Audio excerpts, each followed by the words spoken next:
Beautiful people, Sofrim, my colleagues, my friends, my students. But really, I'm going to share a universal principle. But I'm going to share it within the context of selling our work. One of the obstacles and objections that many of the Sofrim who I'm in a relationship with and I'm in conversation with come up against is something that they call market value. Market value, there's a market value, particularly accepted price point for, let's say, a tefillin, a pair of tefillin, a mezuzah, a megillah, sefer Torah, whatever it is. And it's like, well, I'd love to get more money for my work, but what can I do? I'm capped at market value. That's kind of the prevailing attitude and context that people are living out of. And they say, I can charge a little bit more, but not anything crazy, So there's this frame of reference that most of us are living in, that there's this pre-existing structure called market value, and that we're bound by it. And once we kind of assert that, now what's left for us is simply to react, to contend with this structure that's in place, and to navigate it. So I want to share with you an insight that comes more from the world of creation, living creatively, starting from our state of being and the contexts that we're creating, and then living out as an expression of our state of being. And that's very different than ideas that come from the reactive world, where there's this pretense that I must contend with supposed pre-existing fixed structures. So the idea is like this. It's, I think, very useful for us to look at, how did the market value ever appear? The market value, most will admit, comes from the retail industry. That means from a model of selling stam, where fundamentally, structurally, the model is buy low, sell high. In general, that's how retail business works. The objective of the businessman is to be able to secure the goods at the lowest possible price, and then to be able to turn around and sell it for the highest possible price and walk away with profit, right, after cost of goods and overhead. So that's fundamentally the structure that a businessman is working in. A businessman is not creating the product. They're securing the product, and the objective being to create the strongest profit possible. Now, what happens next is that the retailer is trying now to secure the sale of the client. Someone walks into the shop and the retailer wants the deal, wants the sale.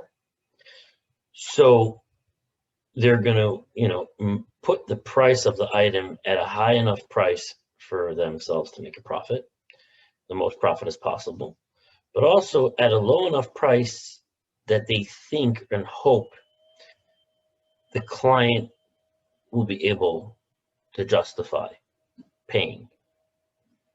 Now, how would a retailer or a businessman go about attempting to justify the price that they're asking for from the client? Usually, the retailer has very little in terms of leverage to justify his price, other than that which is obvious to the client's eye. And that is the aesthetic beauty of the work. That is something that the retailer and the client both can stand there and look at and experience and witness and see. That's pretty much it. Beyond that, there isn't all that much that the businessman feels empowered to speak in the service of justifying a strong fee for whatever they're selling. If they can say to the client, look, this is so pretty, look, this is so beautiful, look, this is so sharp, look, this is so clear, something that will be eye candy to the client, literally eye candy, it will just look appealing to the client, then the businessman feels empowered to kind of charge, a strong fee, strong enough that they feel they can justify it, strong enough that they hope the client will bite the bait. Beyond that, the businessman has very little leverage through which to justify a strong fee when they're selling a product. That is how market value has emerged. If the business people collectively feel that something that meets the level 6 of aesthetic beauty, if they feel that the level 6 empowers them to ask for $100 and that they can reliably get it, then level 6 of aesthetic beauty is now equated with $100 of value. If they feel that level 8 of aesthetic beauty, if they feel emboldened by it to charge $150, and they feel they have a good odds of the client signing on to that, so then they charge $150, and now level 8 becomes associated with $150, and so on and so forth. That is how the market prices have emerged, the market value, supposed market value. It's self-understood that there are two untruths about this system. Number one, beauty is in the eye of the beholder. And there is no objective barometer for the aesthetic beauty of a mezuzah, for example. One cipher can have a very square style of writing. Another cipher can have a very rounded style of writing. One cipher can be very consistent, that all of their aleph are the same, all of their bases are the same, all of their gimels are the same, but very poor on spacing. Another cipher can be almost computer-like in spacing, but not exactly so perfect with each letter. There are so many different variables that go into determining the aesthetic beauty of a mezuzah, and it is really, there's no objective rubric for establishing what is a level 6, 8, and 10. We can estimate, people can round that off, but there is no absolute barometer for that or objective rubric. Second of all is, this is for certain, that even if we all agree this is a level 6 in aesthetic beauty, the fact that that's associated with $100 has nothing to do with reality. That doesn't actually mean that this mezuzah is worth only $100. It just means that the businessman is emboldened only up to the point of charging $100 for it. And the businessman feels that they have a strong chance of the client buying it. That's all. It doesn't mean that the mezuzah is worth only $100. So there's a cipher, on the other hand, is not a businessman. A cipher is not buying something for low and selling it for high. A cipher is not selling aesthetic beauty because he's not an artist. A cipher is giving of his soul, of his time, of his passion, of his commitment, of his integrity into a mezuzah. It's actually priceless. It's actually priceless. I know for myself, the hundreds, if not thousands of hours that I've spent learning and reviewing the halachos of Stam, getting tested. I've gotten tested 4 different times. The hundreds, if not thousands of hours that I've poured into perfecting my craft. All of the cloth that I've lost and the time that I've lost through accidents and mistakes, which are actually a function of my own integrity, my own Yirah Shamayim, that if I make a mistake or something goes wrong, that I don't sell it.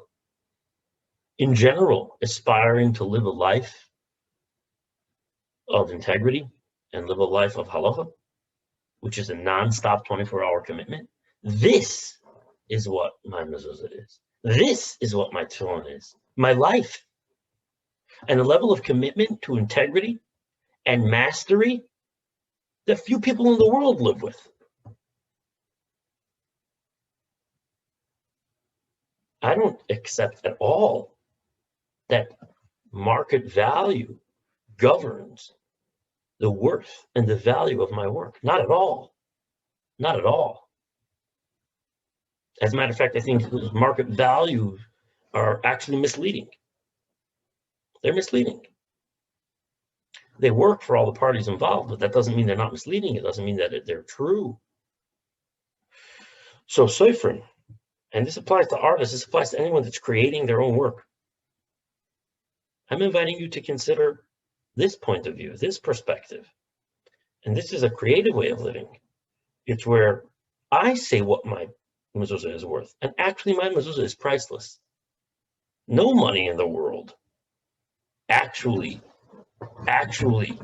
matches the intensity of my commitment to integrity and mastery in my craft and in my life. So I charge a fee that feels good to me. I charge a fee that feels to me like the customer is really honoring the work. Right now, my mezuzah is $550. And that's because if someone is willing to pay me $550, I know that they are appreciating me and appreciating the work that I'm doing. And that's integral for me to do this work. That is absolutely integral for me to do this work. Having that appreciation, having that relationship with the client, having the client really get that this is something so precious and so valuable and worth paying a strong fee for. So I'm inviting all of you to begin thinking in a new way and to begin embodying and owning what is in fact the value of your work. What is in fact the value of your work? Think about that. How much money have you poured into your craft? How much time have you poured into your craft? How much loss have you taken for your craft? How committed are you to your craft? And for us, Sofrim, our commitment reaches way past the technicalities of our craft. We all know that the commitment to Yirah Shamayim and the commitment to integrity and the commitment to mastery is something that pervades all areas of our life. Now, a businessman can't sell that. Only you, the Sofer, who knows yourself, who knows your commitment, who knows who you are, who knows your struggles, who knows your victories, who knows the amount of time, money, effort, love, passion that has gone into crafting this mezuzah or this tefillin or this megillah. Only you can stand in that. And when you stand in that, and when you get crystal clear about who you are, and when you get crystal clear that who you are is in your work, and when you get crystal clear that that's in fact priceless, charging what you'd love for your work becomes very easy. Market value dissolves in an instant, and your clientele feel it. Your client, if you're standing in the value of your work and you're standing in a value and an appreciation of who you are, and I know who you are, you're all magnificent, highly committed, highly sincere individuals with rare levels of integrity and rare levels of commitment to mastery. When you get that for yourself, you can speak that and the client gets it. And the client says, yes, I want that. Most clients are not interested in the mezuzah that's written by a sofer who feels resentful, bitter, overworked, underpaid, stressed, harried. Most clients are not interested in a sofer whose whole spirit and whole being is constricted because that's what's going into the work. Most clients appreciate when the sofer takes up the space to say, look, this is what I need to do this work. My life is in this work. And this is a small price to pay, given that my work is priceless. If you would like help cultivating this in your state of being, really getting who you are, really standing in the value of your work, the pricelessness of it, charging fees that honor that and that honor you and that support you to do this work more and that support you to deepen your love and your passion and your commitment to this work. Well, that's just one of the things, just one of the things that we will be creating together in the Sofrim Prosperity and Wellbeing School. If you would like to explore what's possible for you through this work, let's be in conversation. Let's look at all the limiting beliefs and everything that is maintaining the status quo for you and preventing your growth and your unfolding. I'd love to be in conversation. Just reach out. I love you all. Thank you for receiving this.